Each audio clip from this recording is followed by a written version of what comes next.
అంటే కోర్టులు భిన్నమైన కోర్టులు భిన్నంగా ప్రవర్తిస్తుంటాయి. అంటే కింది కోర్టులేమో పోలీసుల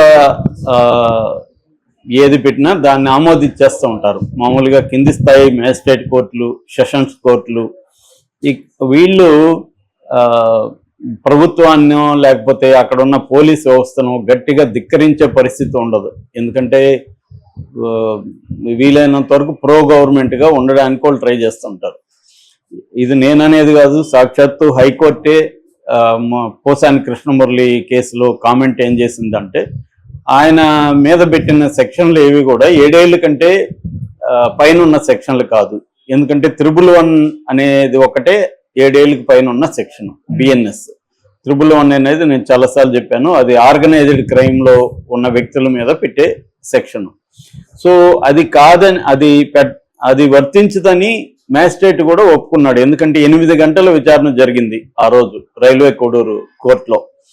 8 గంటల విచారణలో వైసీపీ అడ్వకేట్లు పోసాని కృష్ణమురళి తరఫున ఆర్గ్యూ చేసి ఈ చట్టం వర్తించదు, ఈ సెక్షన్ వర్తించదు అని చెప్పారు. జడ్జి కూడా ఒప్పుకున్నారు. ఒప్పుకున్నప్పుడు మిగతా 2 సెక్షన్లు ఏమిటి, సమాజంలో వివిధ వర్గాల మధ్య విభేదాలు వచ్చే విధంగా ఇతను మాట్లాడాడు అనేది ప్రధానమైన ఆరోపణ. సో ఆరోపణ ప్రకారం వాళ్ళు సెక్షన్ పెడితే ఆ సెక్షన్లో 7 ఏళ్ళ కంటే తక్కువ పడే జైలు శిక్ష పడే సెక్షన్లు అవి. అలాంటి వాటిల్లో సుప్రీంకోర్టు అనేక సార్లు క్లియర్గా చెప్పింది ఏంటంటే 7 ఏళ్ళ కంటే తక్కువ ఉంటే bail is the rule, jail is exception. Exception అయితే మాత్రమే జైల్లో పెట్టాలి తప్ప అదర్వైజ్ ఆయనకి జైలుకి పంపించకూడదు, అసలు అరెస్ట్ చేయకూడదు. ఫస్ట్ ఆఫ్ ఆల్ 7 ఏళ్ళకు లోపల ఉంటే అరెస్టులు చేయొద్దండి, ఓన్లీ నోటీసులు ఇవ్వండి. 41A ఐపీసీ 35(3) బిఎన్ఎస్ఎస్ దీని ప్రకారం ఇవ్వండి నోటీసులు అని చెప్పారు. కానీ అది కొన్ని చోట్లేమో నోటీసులు ఇమ్మని చెప్తుంది, కొన్ని చోట్లేమో సైలెంట్గా ఉంటాయి కోర్టులు.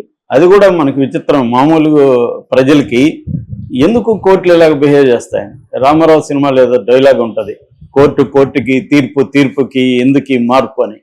అలాగా మనకు కూడా డౌట్లు, అది ఎందుకు ఈ కోర్టుకి తీర్పు. కొన్ని విషయాల్లేమో ఇతనికి 41 నోటీసులు ఇవ్వండి అరెస్ట్ చేయొద్దని చెప్తుంటాయి కోర్టులు, కొన్ని విషయాల్లేమో ఇచ్చేస్తుంటారు జైలుకి. అలాగా పోసాని కృష్ణమురళి ఏమి క్రిమినల్ ఆయన నోటి దూల బూతులు తిట్టాడు, అంతవరకు ఆయన మీద కేసులు పెట్టడంలో తప్పు లేదు, పెట్టాలి. అదే పని తెలుగుదేశంలో వాళ్ళు కూడా బోల్డు మంది ఉన్నారు, అలా ఎంతకంటే ఎక్కువ తిట్టిన వాళ్ళు కూడా ఉన్నారు. వాళ్ళకేమో పెద్ద పదవులు ఇచ్చాడు చంద్రబాబు, ఈయనకేమో ఇది ఇచ్చాడు.